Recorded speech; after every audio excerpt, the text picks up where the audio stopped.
Greetings and salutations, Internet. Aaron Smith here. It is Wednesday. I hope everybody's having a joyful, productive week so far. If you have plans for the weekend, I hope those are still happening. Um, but just want to talk about a few things. Yesterday, or last night, I should say, I was at our monthly GRASP meeting. It was a really good time. I got to meet some really cool people, as I do usually at those meetings.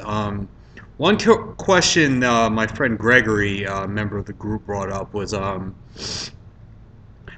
how do people on the spectrum relate to a post-traumatic stress disorder, whether that be combat related or not.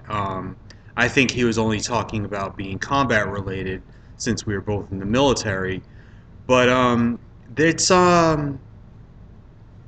really hard to tell. Unfortunately, with the science of psychology, it's just not nearly as cut as simple as some other sciences. You have chemistry, you mix baking soda, vinegar, you get fizz. That happens all the time, every time you do that. Technology, you connect two wires together, you get an electrical current. It's just the way it's going to happen.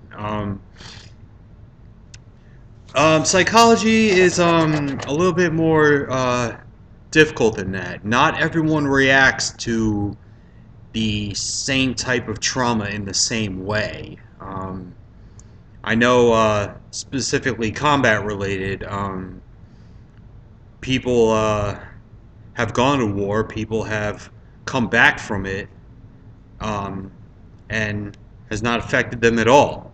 Others have had nightmares, consistently dealing with anxiety, depression, suicide, substance abuse, um, and that can happen not just being in a war zone. It could just be the amount of stress that is involved with being in the military, or anything for that matter. Any kind of job could just be too stressful for somebody, and it's all in how you take it. It's all in how you end up first discovering it, noticing it, and treating it. Um, if you feel there's something wrong, you don't tell your therapist exactly how you're feeling. It's going to be a lot more difficult to try to find a solution for it. Um, Not only that,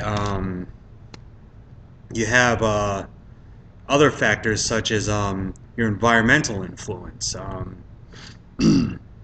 You could be in a combat situation, or you could be surrounded by people with PTSD, and it could be completely normal because you had family members that went to Vietnam and they came back with all sorts of symptoms of post-traumatic stress disorder. So you just might think that's the norm since you've seen it from when you were a kid.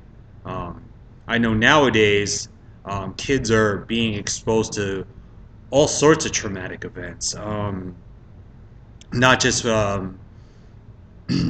only because of the internet. It just seems that I know when I was a kid, there was no September 11th. There was no um, school shootings in Columbine or Sandy Hook or any movie theater shootings in Colorado. But um,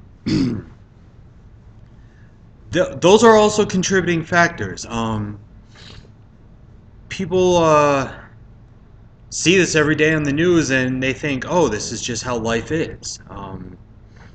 And I know I didn't grow up thinking like that. Uh, I mean, yes, we had the whole end of the Cold War when I was really young, but there was, yeah, really nothing compared to what happened. I know there was Desert Storm, and now people that I know who served in Desert Storm have kids of their own. So it's a totally new generation of what's being exposed out there and what's being basically seen from around the world. And of course, with the access to the World Wide Web and other sorts of connecting to other people from around the country or the world, I should say. Yeah, it's a lot more going on than, especially when I was young. No concept of the internet when I was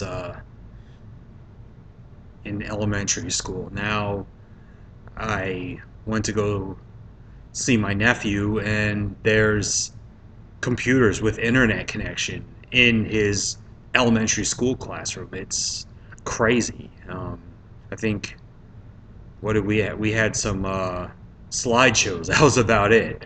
Um, but that's just one contributing factor as to which post-traumatic stress disorder can affect people differently.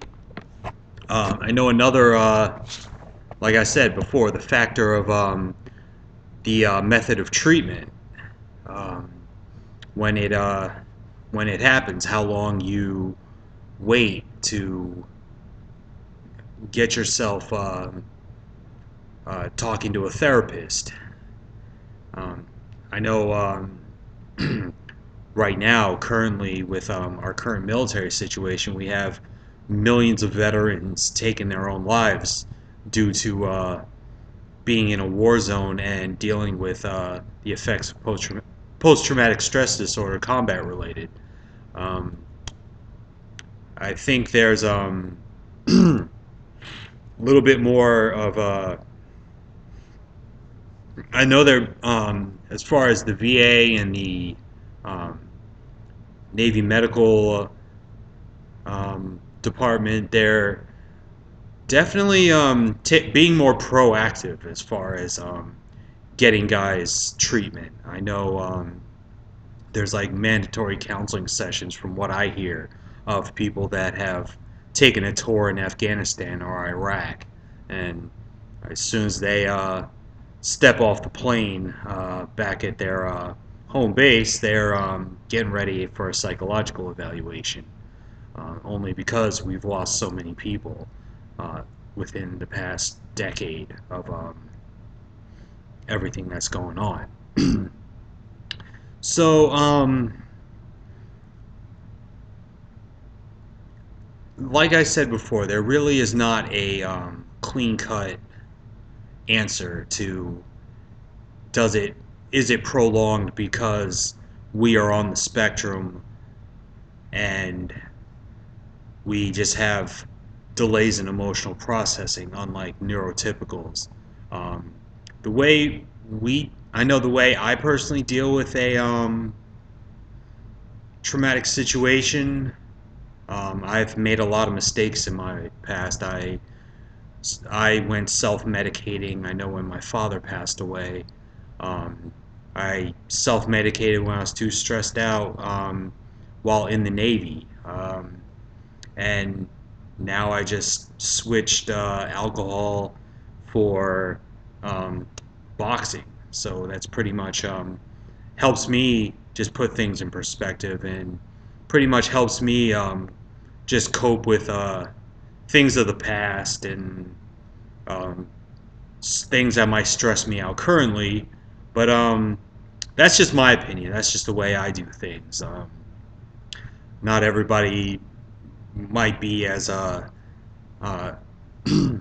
infatuated with boxing that I am, so they want to go off and they find their own talent. I keep saying this, I keep pointing this out that yes, you find that thing you enjoy and you do it. Um, it puts you in that. It will put your mind into um, that zone you basically need to in order to just kind of let go of everything else and focus solely on that one thing you like. Because it makes you happy. Two, it just kind of um, gives you something to look forward to throughout the day. I know I'm currently very unhappy with my current job, so I look forward to coming home and doing heavy bag work. That's just how I've been coping with things. That and walking my dog. But there's the one thing I can say about it is there's I don't think there is a set time of when a post-traumatic event can affect you psychologically or emotionally. Um, it just happens when it happens. But best thing to do if you feel that it's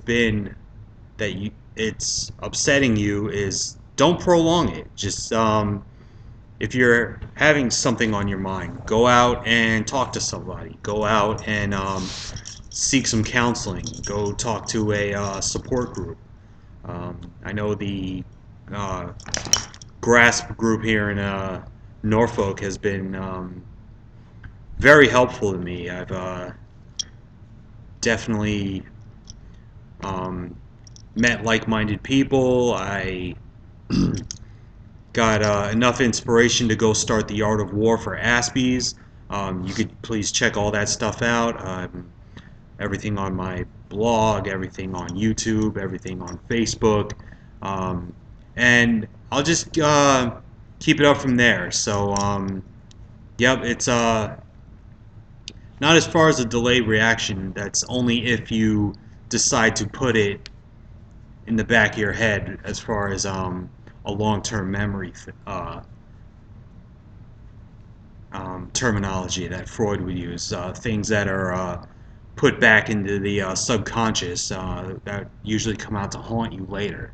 So, if there is something traumatic, please seek help. Come see me. I will be more than willing to sit down and have some coffee with you, and we'll just go from there. I will talk to you guys later on this week. Enjoy yourselves, and see y'all soon. All right? Peace. Swadee Kub.